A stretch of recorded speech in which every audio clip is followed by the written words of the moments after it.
güneş kimi, ürəyimiz nurla dolu.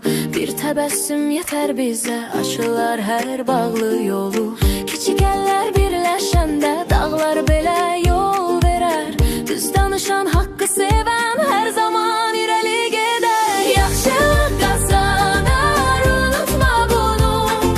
Sevgi işıq salar hər bir yolunu. Birlikdə güclüyük sən və mən. Gülər dünya hər gün yenidən. Yıxılsan da qorxma əsla, qalx ayağa yenə cəsarət. Dostun varsa yanında biter hər bir çətinlik həsrət. Paylaşanda çoxalar hər şey, sevinc, ümid, arzular. Balıca ürəklərdə böyüyər ən gözəl bahar. Yaxşılıq qazanar, unutma bunu. Sevgi işıq salar hər bir yolunu. Birlikdə güclüyük sən və mən. Gülər dünya hər gün yenidən. El-ele verək biz hamı, pisliklər uzaq qaçsın. Dürüst olan ürəklər həmişə parlaq qalsın.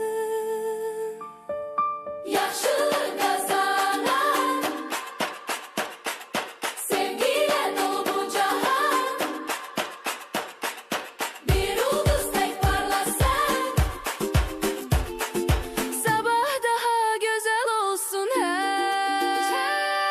Yaxşılıq qazanar,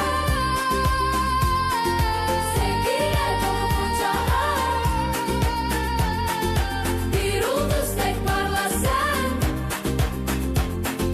sabah daha gözəl olsun.